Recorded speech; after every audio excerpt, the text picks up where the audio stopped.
본문 말씀으로 우리가 다 여기 있노라 라는 제목으로 함께 말씀을 나누도록 하겠습니다. 우리 성령으로 살 때 성령께서는 항상 공동체, 교회, 사도행전은 형제들이라고 표현이 되죠. 그 교회를 통해서 하나님의 뜻을 이루어 가신다라는 사실을 우리가 잊어서는 안 됩니다. 21세기 가장 영향력이 큰 그 복음주의 신학자 중에 한 사람인 존 스톤트라는 목사님이요, 살아있는 교회라는 책을 쓰면서 교회에 대한 확신을 가지고 그렇게 시를 씁니다. 우리 한번 보이시나요? 글씨가 너무 작나요? 나에게 살아있는 교회에 대한 꿈이 있습니다라는 시입니다. 보이시면은 한번 읽어볼까요? 시작.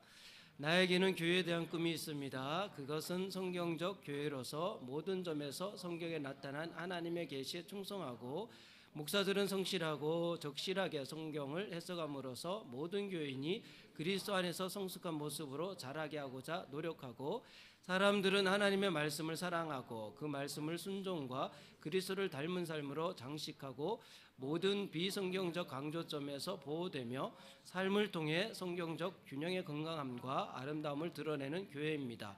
나에게는 성경적 교회에 대한 꿈이 있습니다.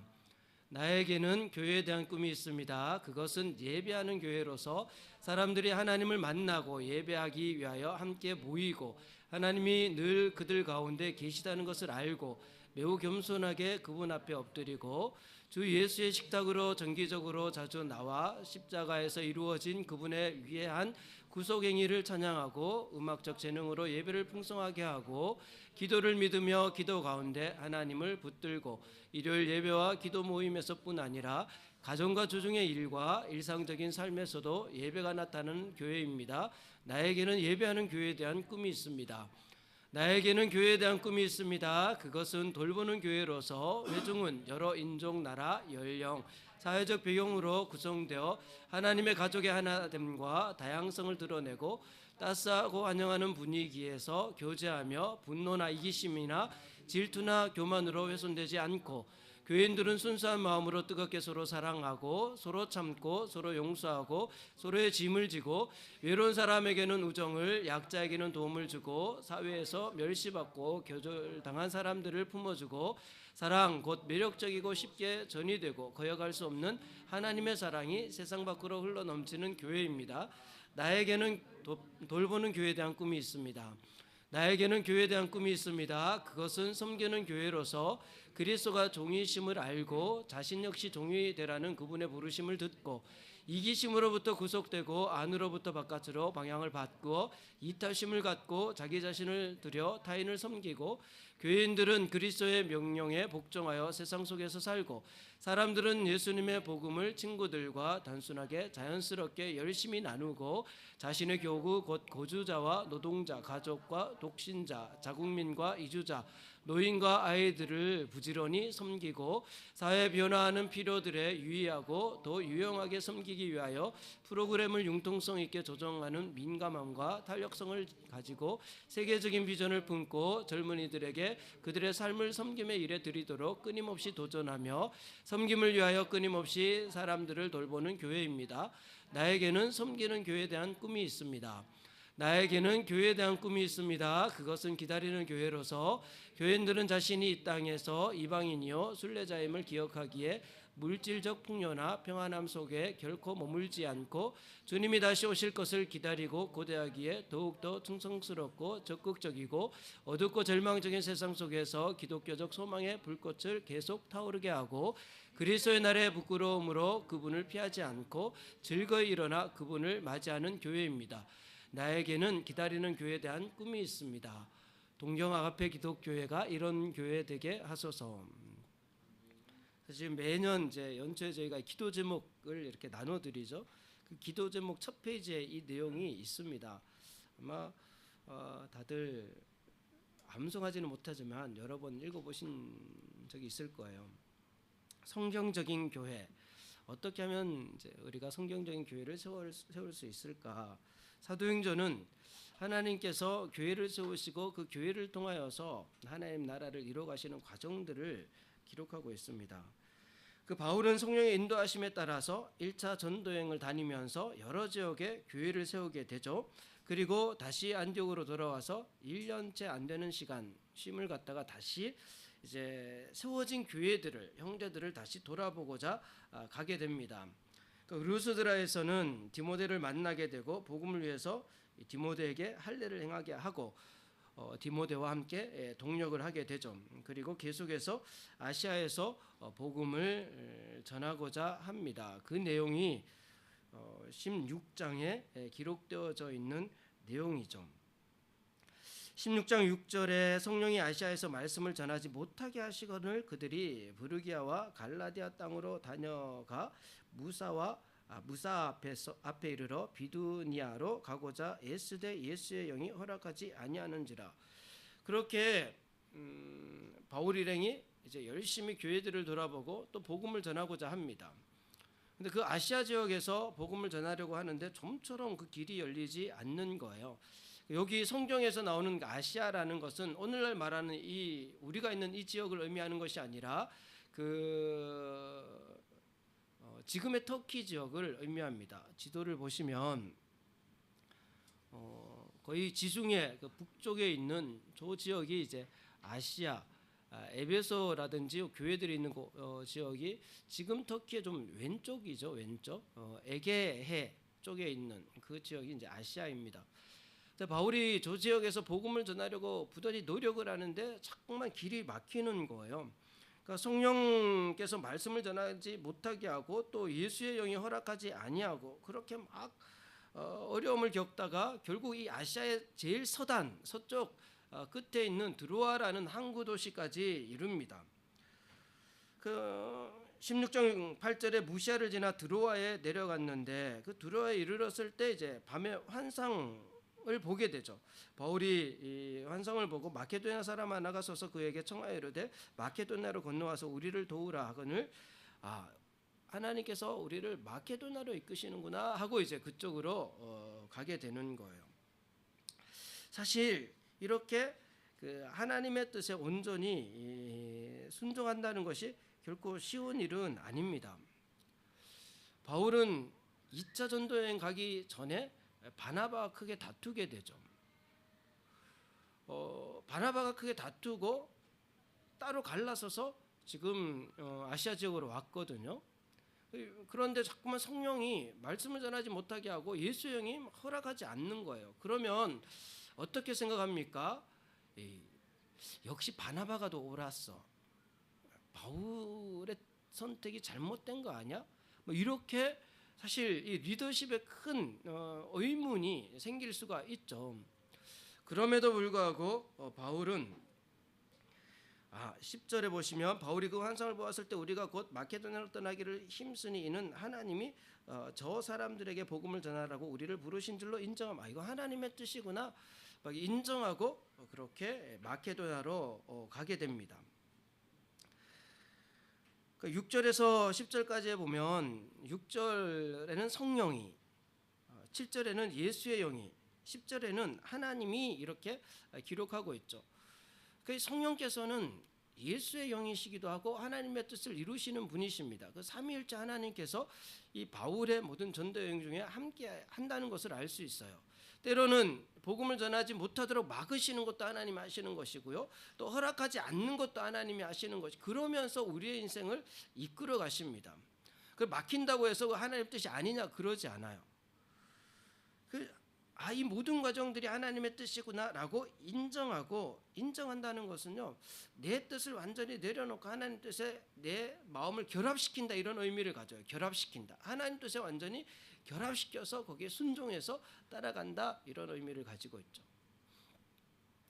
사실 바울 입장에서는 좀 쉽지 않은 일입니다. 특히 이제 교회 리더십에 있는 사람들, 뭐 목회자도 마찬가지지만 자기와 다른 의견이 있을 때 내 뜻을 완전히 내려놓고 내 마음을 온전히 그 상대 뜻에 결합시켜서 거기에 완전히 맞춰서 따라간다. 사실 좀 쉽지 않죠. 그러나 바울은 이것이 하나님의 뜻이라고 확신을 하고 이제 마케도냐로 가게 됩니다. 머뭇거리거나 주저하지 않고요. 10절에 곧 힘써서 그 마케도냐로 가게 되죠. 그 마케도니아에 갔을 때 11절 우리가 두로아에서 배를 떠나 사모드라게로 직행하여 이튿날 네아폴리로 가고 거기서 빌립보에 이르럼. 그렇게 마케도니아로 갈 때 하나님께서 그 다음 길들을 인도해 주세요. 사모드라게로 직행하여 이튿날 네아폴리로 가고 한 230km 정도 되는 거리를 이틀 만에 갑니다. 아마 그 배를 타고 가는데 뭐 뒤에서 바람이 이렇게 순적하게 불어서 일찍 도착한 것 같아요. 사도행전 20장에 가면 요 거리를 가는데 5일이 걸립니다. 5일.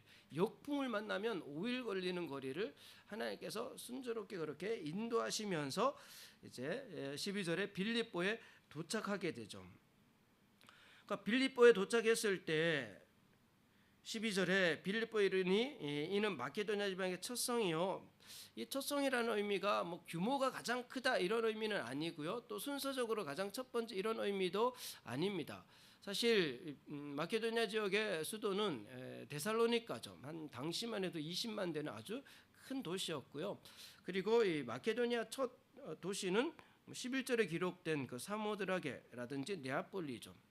그런데 누가가 이렇게 기록한 것은 영적 의미에서 가장 좀 상징적이고 중요한 그 도시가 빌립보다라는 의미로 이렇게 표현한 듯합니다.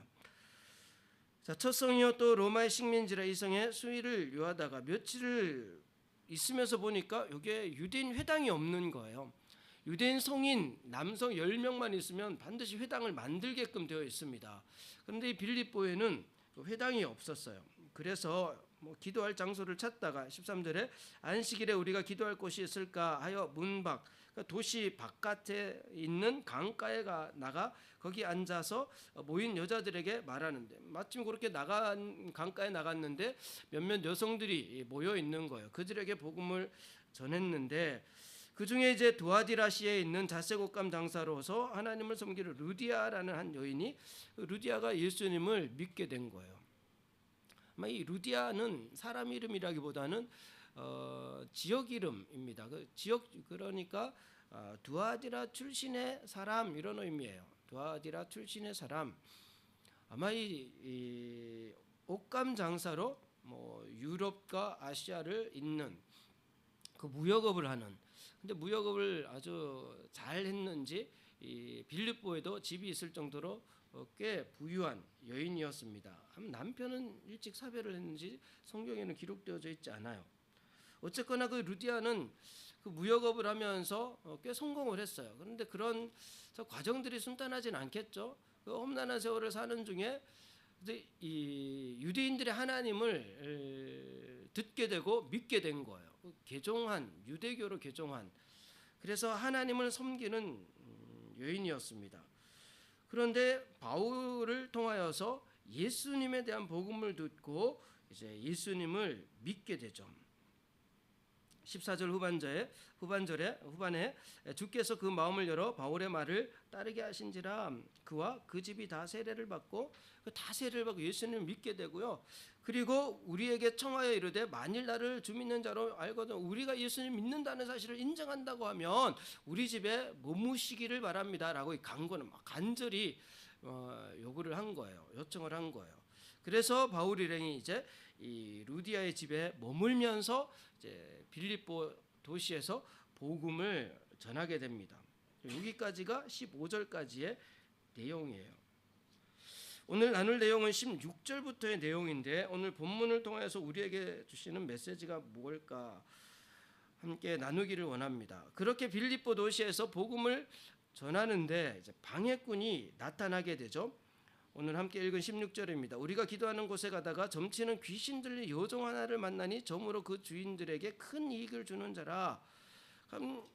빌립보 도시에서 복음을 전하는데 그 귀신 들린 한 여인을 만나게 된 거예요. 그런데 이 여인이 17절에 그가 바울과 우리를 따라와 소리 질러 이르되 이 사람들은 지극히 높은 하나님의 종으로서 구원의 길을 너희에게 막 따라다니면서 막 바울을 따라다니면서 막 이 사람들은 지극히 높은 하나님의 종으로서 구원의 길을 너희에게 전하는 자라 막 바울 대신에 막 이렇게 소리쳐 주는 거예요.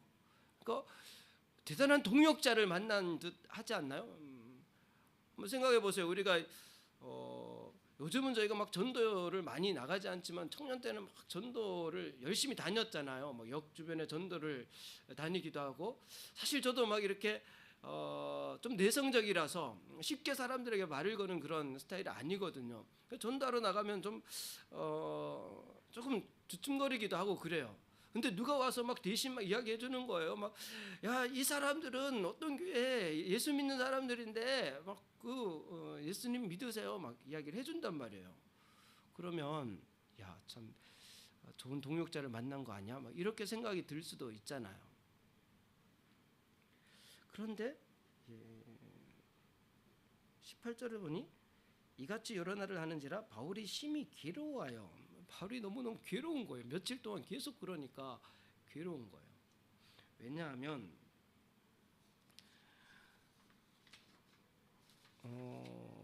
이 지극히 높은 하나님이라는 표현은요, 이 호데오스 호스토스라는 단어인데, 이게 원래는 페르키아 사람들이 자기들의 신을 찬양할 때 쓰는 문구예요.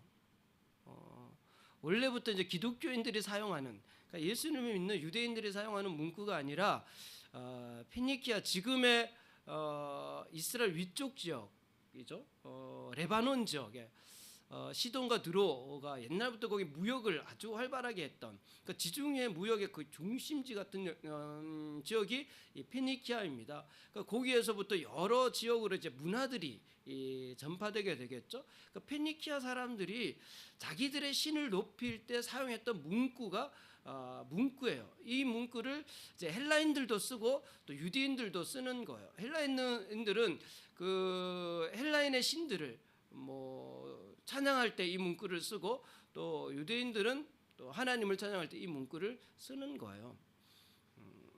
그리고 여기서 말하는 이 구원이라는 단어도, 소테리아라는 단어도, 우리는 구원이라는 단어를 들으면 예수님 믿으면 구원받는 것 이렇게 여기잖아요. 그 당시의 사람들이 사용할 때 이 소테리아라는 단어는 예수님과 무관하고요, 그냥 당시에 어떤 권력자라든지 어떤 어려운 환경으로부터 벗어나는 것을 의미하는 단어로 쓰는 거예요.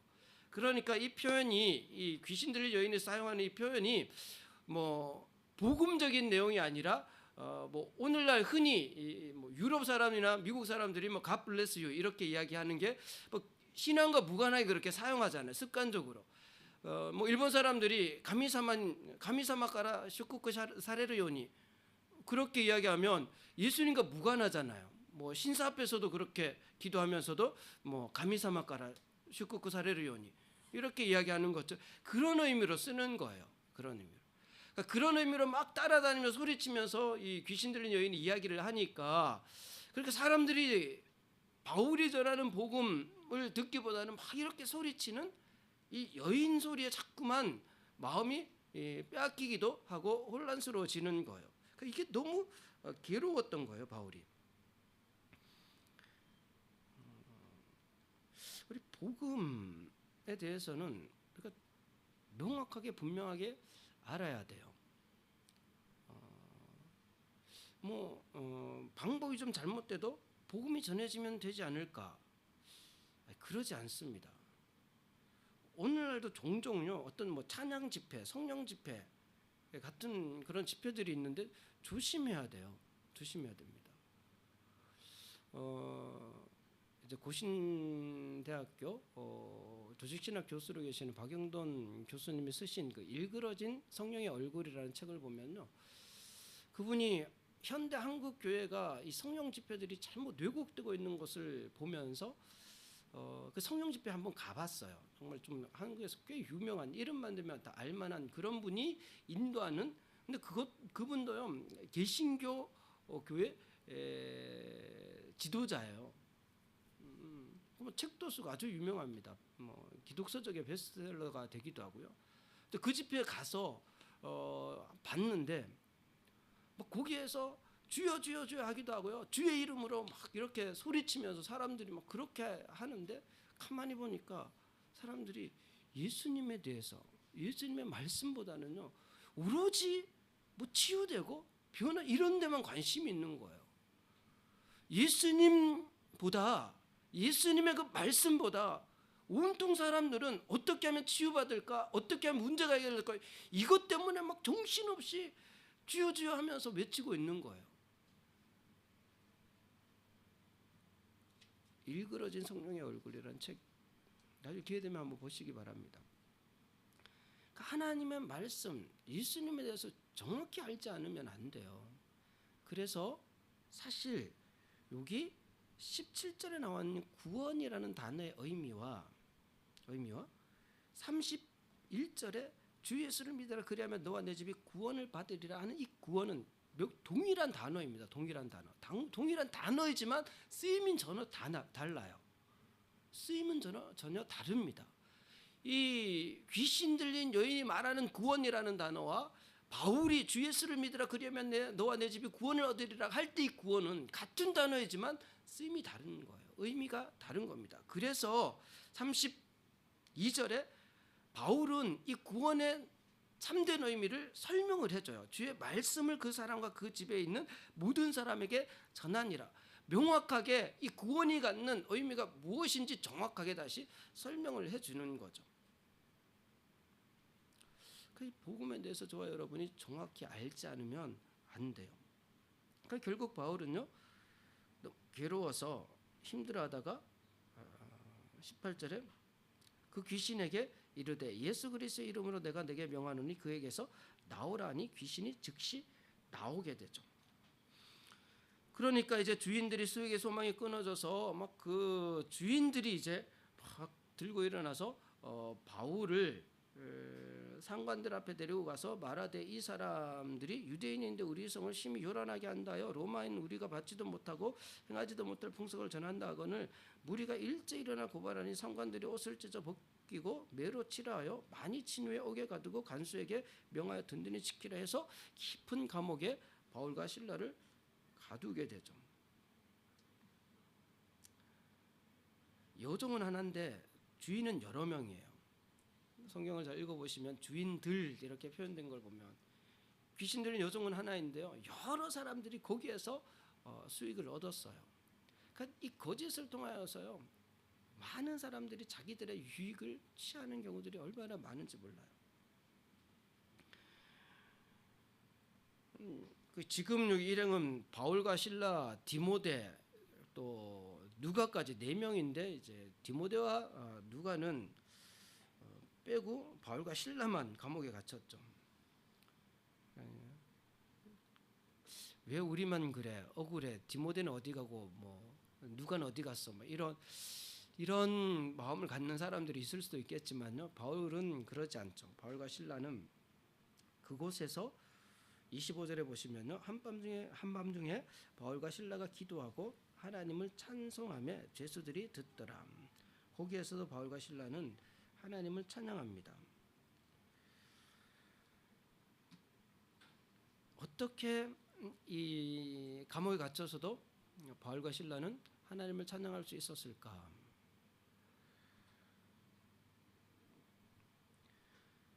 바울은 지금 자기가 이 빌립보에 오게 된 그 모든 과정이 하나님의 인도하심이라는 사실을 분명히 알고 있습니다. 하나님이 나를 인도하셔서 내가 여기에 있다라는 사실을 분명히 알고 있어요. 뿐만 아니라 하나님의 인도하심에 따라서 왔을 때 빌립보라는 도시에 왔을 때 회당도 없고 유대인들이 많지도 않는 그곳에 개종한 헬라인 여인 루디아가 또 온 집안이 예수님을 믿는 것을 보면서 여기에서 구원의 역사가 일어나는구나. 하나님이 인도하신 곳 그리고 이곳에는 구원의 역사가 있는 곳이다라는 확신이 있었어요. 감옥에 있으면서도 이곳 또한 하나님이 나를 인도하신 장소이고 이곳 또한 구원의 장소이구나라는 믿음을 가지고 지금 감옥에서도 바울과 실라는 기도하고 하나님을 찬송하고 있습니다.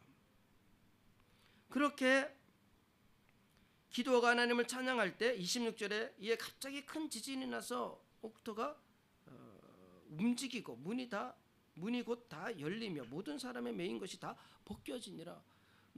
발의 착고도 풀려나고요. 문이 열리고 그런 일들이 일어나요.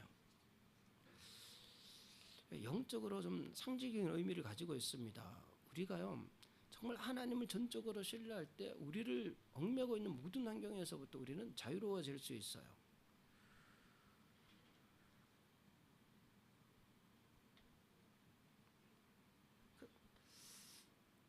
저와 여러분의 인생도 하나님의 인도하심을 받으며 또 우리의 인생을 통해서 하나님께서 구원의 역사를 이루어 가시잖아요.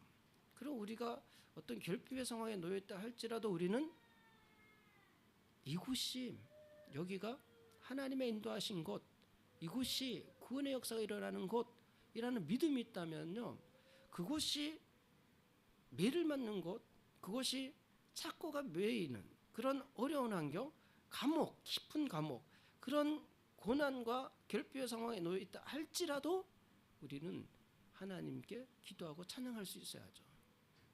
그때 하나님의 능력이 나타나게 돼요.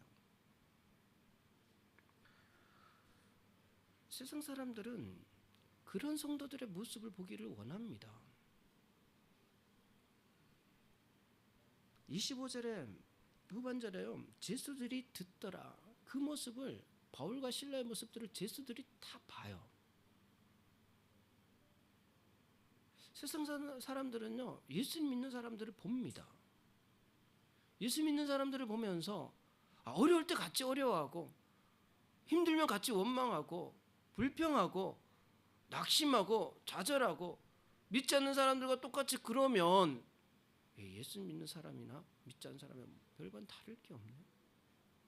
아니, 천지를 만드신 하나님을 믿는다는 사람들이, 예수 그리스도 십자가를 믿는다는 사람들이, 그 십자가로 모든 죄가 용서받아서 영원한 구원을 받았다는 사람들, 그 창조자 하나님이 함께 하신다는 그 사람들이 그렇게 믿는다고 하는데 우리랑 뭐 다른 게 없네.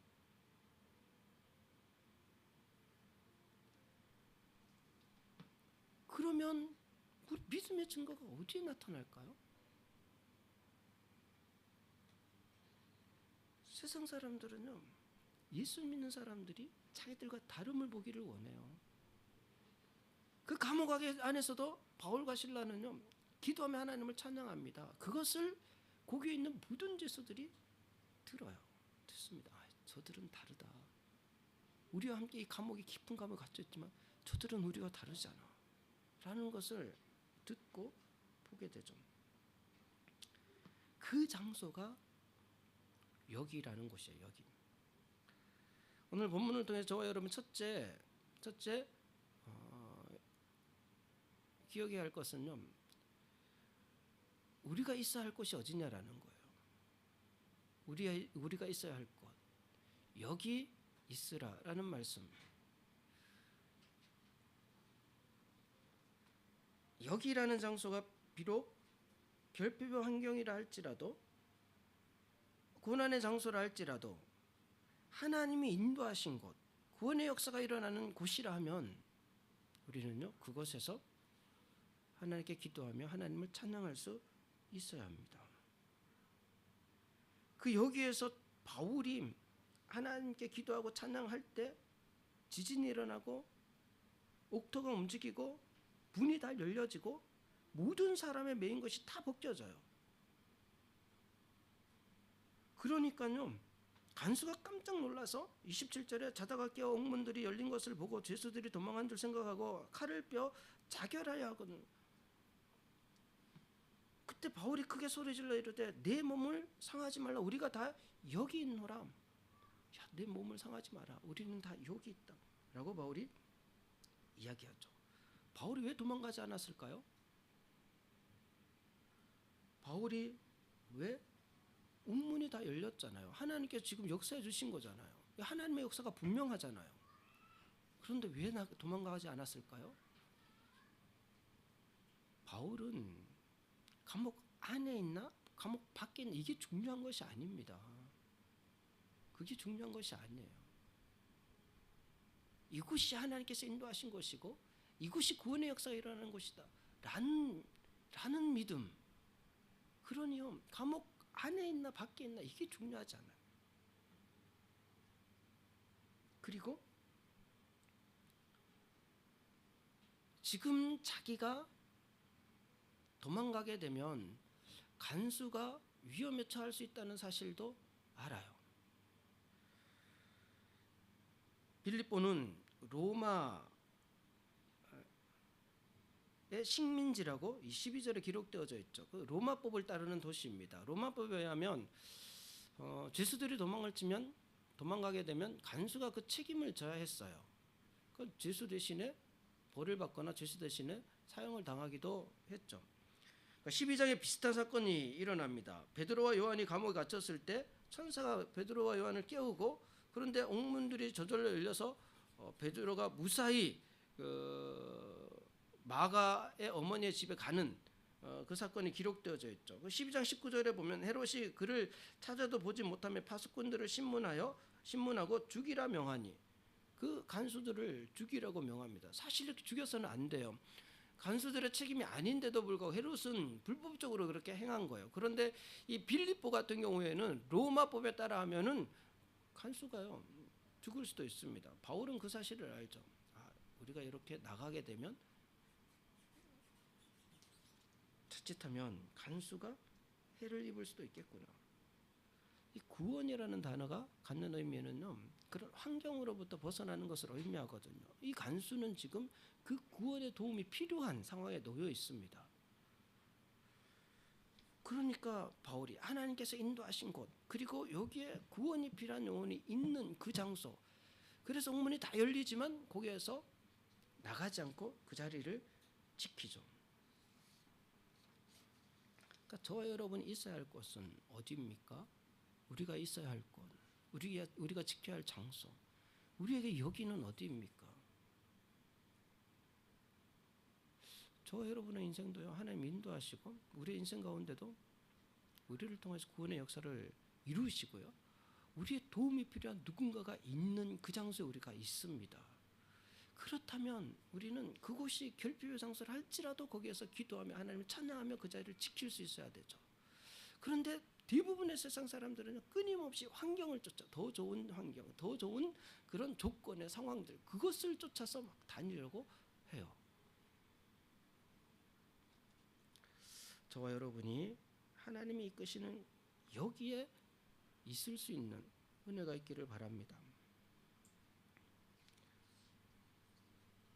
그렇게 바울이 감옥에 있을 때, 그곳에서 기도하고 하나님을 찬양할 때 하나님께서 역사하시며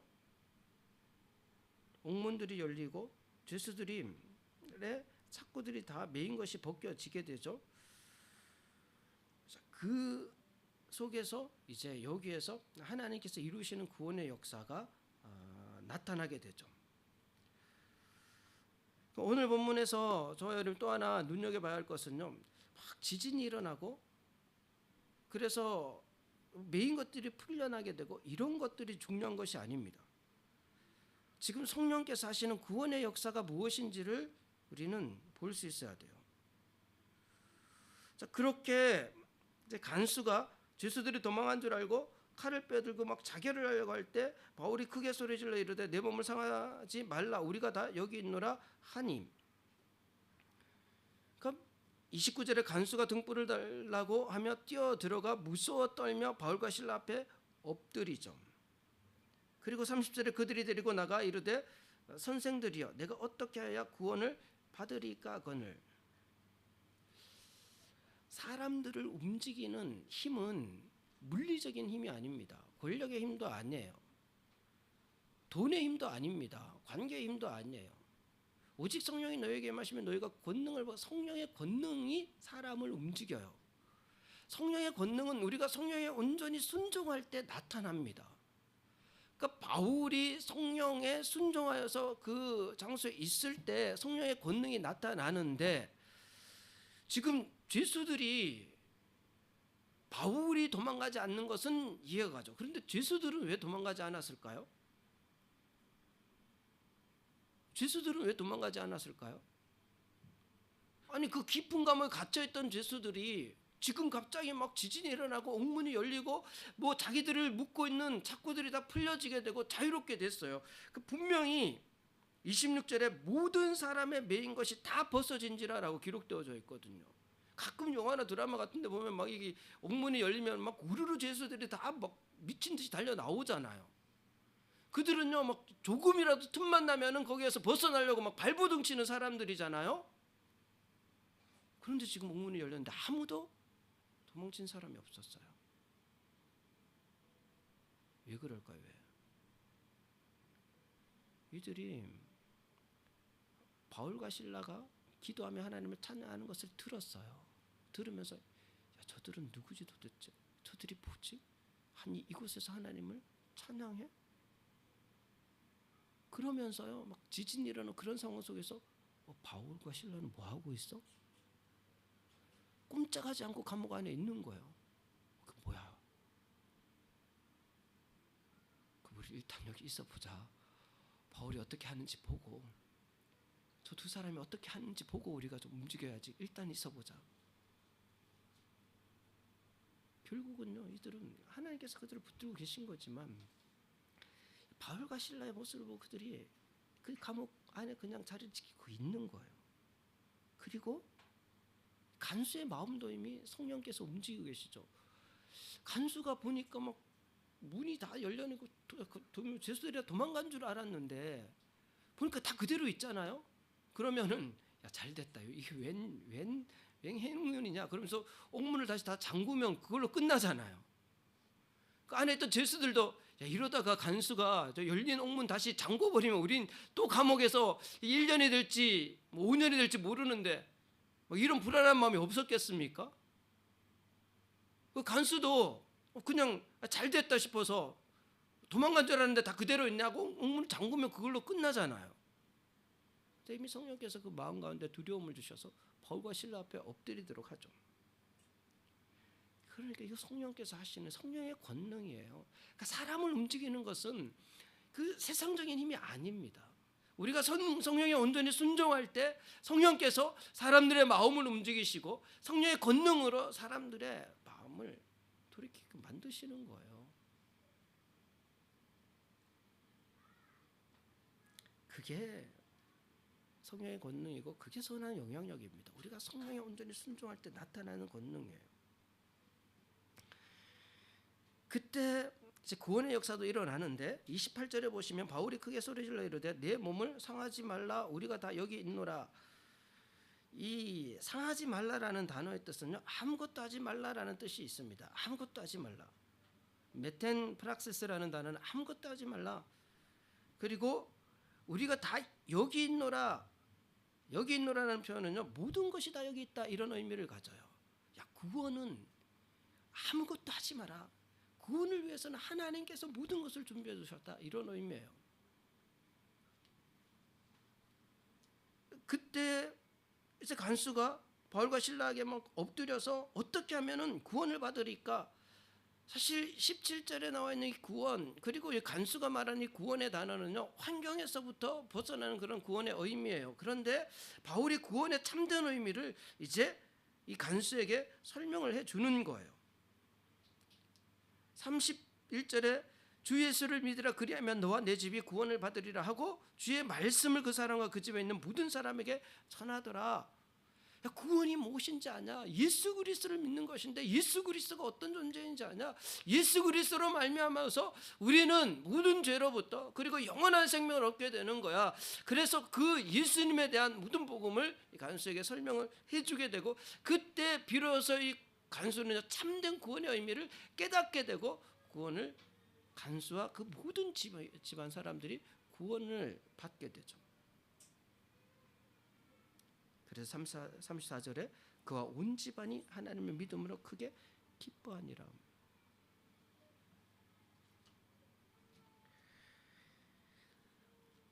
저와 여러분이 오늘 본문을 통하여서 두 가지를 꼭 기억하시기 바랍니다. 우리가 있어야 할 여기는 어딘가?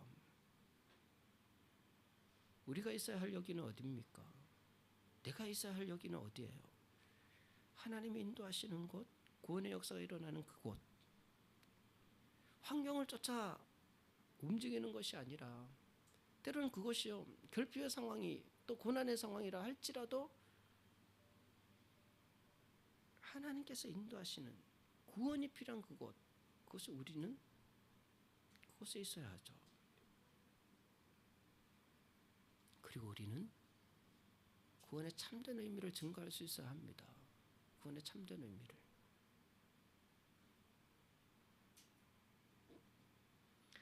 사도행전 18장 10절에 내가 너와 함께 있으며 어떤 사람도 너를 대적하여 해롭게 할 자가 없을 것이니 이는 이 성 중에 내 백성이 많음이라. 저는 이 땅에도 구원받을 하나님의 백성이 많이 있음을 믿습니다. 일본 땅이 하나님께서 인도하신 곳이고 또 이곳에 구원이 필요한 영혼들이 있는 장소이고 그래서 내가 있어야 할 곳은 여기구나 라는 확신을 가지고 있어요. 우리 성도분들이 있어야 할 여기, 구원이 필요한 장소, 가정일 수도 있고요, 직장일 수도 있습니다.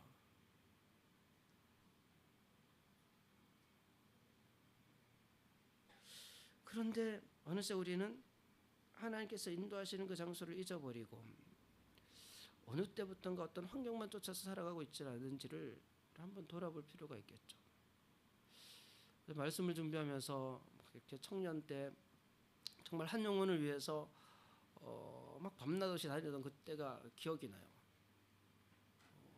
내가 있어야 할 장소 여기.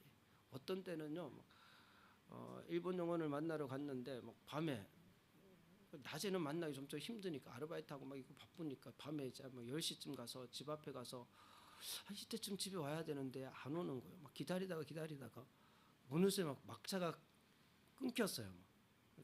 얘가 어떻게 집에 오려나 막 새벽까지 밤새 집 앞에 기다리다가 새벽에 이제 첫 차 타고 토요일 저녁에 첫 차 타고 이제 갔던 기억도 있습니다. 그 장소가 하나님의 인도하신 장소, 구원이 필요한 그 장소. 근데 어느새 그런 마음을 잃어버리지 않아 나는 하나님 앞에 죄송한 마음도 있어요.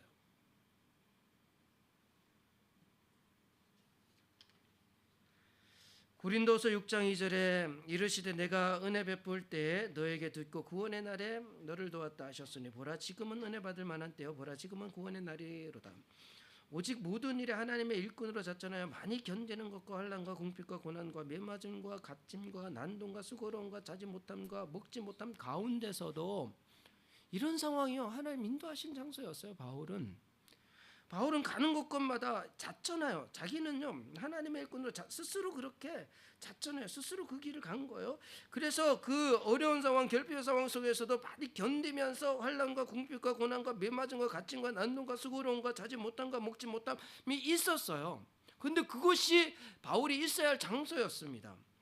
그런 가운데서도 6절에 깨끗함과 지식과 오래 참음과 자비함과 성령의 감화와 거짓이 없는 사랑과 진리의 말씀과 하나님의 능력으로 의의 무기를 좌우에 가지고 그런 곳에서도 바울은요 하나님을 늘 기도하며 찬양하며 하나님을 기뻐하며 그런 상황 속에서도 늘 바울은 믿음의 그 자리를 지켰죠. 그곳에 구원의 역사가 있음을 아니까요. 9절에 무명한 자 같으나 유명한 자여 죽은 자 같으나 보라 우리가 살아있고 징계를 받는 자 같으나 죽임을 당하지 아니하고 근심하는 자 같으나 항상 기뻐하고 가난한 자 같으나 많은 사람을 부유하게 하고 아무것도 없는 자 같으나 모든 것을 가진 자로다.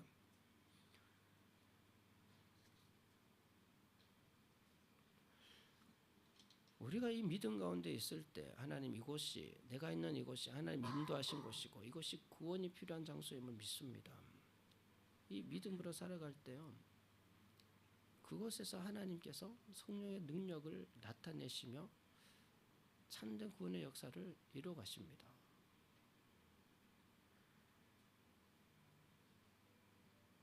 저와 여러분이 내가 원하는 장소로 가는 것이 아니라 하나님 인도하시는 여기에 있을 수 있는 은혜가 있기를 바랍니다. 그래서 일본 땅에서 정말 하나님께서 이루시는 그 구원의 역사를 보게 되는 은혜와 축복이 저와 여러분의 있기를 소망합니다. 하나님 아버지 감사합니다. 사도 바울의 삶을 통하여서 성령의 역사를 봅니다. 주님 우리가 있어야 할 장소가 어디인지 여기가 어딘지 우리가 알기를 원합니다. 우리는 조금 더 편하고 조금 더 쉬운 장소를 찾아 다니기 쉬운 존재들입니다. 좀 고난이나 어려움이 있다면 그것을 피하고 싶고 좀 더 내가 원하는 그 장소를 찾아서 기웃거리기 쉬운 존재들입니다. 그러나 다시 한번 하나님께서 인도하시는 구원이 필요한 그 장소, 때론 그것이 좀 어려운 환경이기도 하고 결핍의 상황이라 할지라도 하나님께서 이끄시는 그 여기에서 기도하며 하나님을 찬양하며 하나님께서 이루시는 구원의 역사를 보게 되는 그런 삶을 사는 동경 아페 기독교회 될 수 있도록 인도하여 주시옵소서. 주님께서 우리를 인도하시고 우리를 통하여서 끊임없이 구원의 역사를 이루어 가실 줄 믿습니다. 감사드리며 모든 것을 예수님의 이름으로 기도드립니다. 아멘. 다 같이 자리에서 일어서 주시기 바랍니다. 우리 이런 교회 되게 하소서 찬양 후에 축도로 예배를 마치도록 하겠습니다.